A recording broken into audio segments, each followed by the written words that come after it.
Bonsoir. Charlie, tuer est un verbe que j'aimerais qu'il n'existe pas, car c'est une action sanguinaire que les hommes exercent depuis l'aube des temps.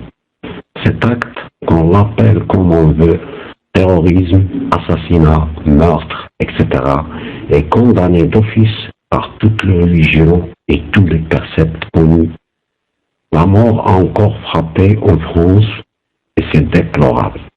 Et comme toujours, le coupable est l'islam, même si les terroristes sont français, ils ont des origines arabes, alors c'est les Arabes qui sont musulmans. Donc, cette religion est la pire qui soit au monde et il faut exterminer tous les musulmans sans exception. C'est un discours extrémiste. C'est comme ça que les Européens vont devenir des terroristes à leur tour sans qu'ils en soient conscients, pour ne pas dire qu'ils sont à l'origine de ce marasme.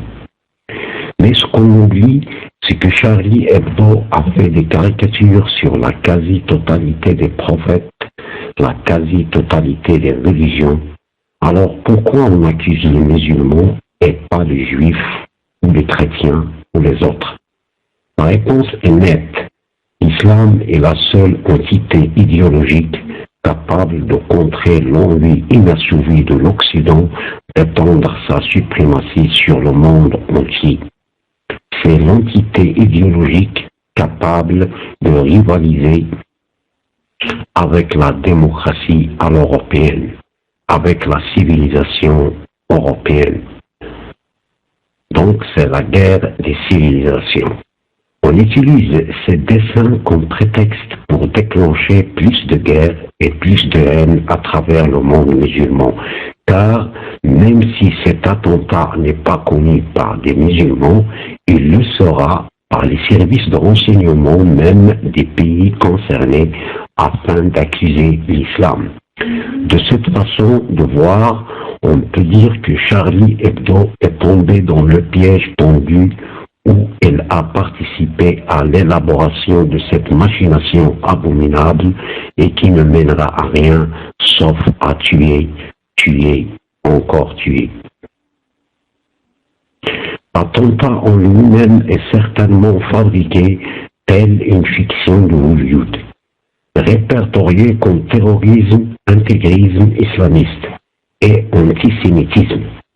C'est trop nuancé pour être vrai, car très rapidement les accusations tombent en trombe sur nos pauvres têtes. Et très rapidement, les sionistes, qui sont les pires criminels de tous les temps, sont là à pleurnicher au seuil de l'Élysée et de Versailles.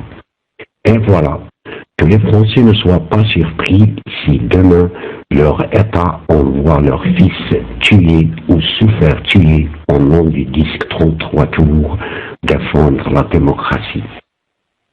Ou encore la guerre contre le terrorisme. Alors que la vérité est la France vole au secours des sionistes d'Israël, les vrais criminels.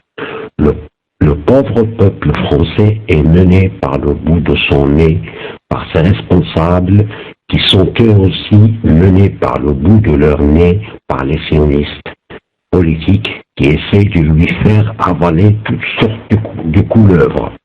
Pour le peuple français, une prise de conscience est obligatoire, car un grand danger le guette, et ce danger n'est pas l'islam, c'est un lavage de cerveau à grande échelle, l'implantation finale du virus sémitisme, qui finira par rendre les Français comme des zombies. Le gouvernement français est seul responsable de la tragédie Charlie Hebdo, par sa politique de marginalisation de ses citoyens de souche immigrés. Les frères Kouachi, les Koulibaly, les Boumediennes ne sont pas des musulmans et ne sont pas des Arabes ni des Africains. Ce sont des Français en perte de repères sociaux ainsi que des millions d'autres Français. Et si la politique ne change pas, d'autres tragédies vont suivre. Que l'on soit Charlie ou que l'on ne le soit pas, cela ne change rien à la donne. Beaucoup de principes républicains sont bafoués par les vrais ennemis des Français. Liberté pour les uns, pas de liberté pour les autres. Égalité pour les uns et inégalité pour les autres. Fraternité envers les uns et xénophobie envers les autres. Liberté d'expression est un principe fondamental dans la vie des hommes. De ce fait, Charlie a le droit de caricaturer les prophètes, la Vierge Marie, le pape, le prophète Mohammed, le prophète Moïse, le prophète Jésus, etc. C'est de la liberté d'expression. Mais parler de l'Holocauste est un crime passible de 7 ans de prison ferme. Une liberté à double visage.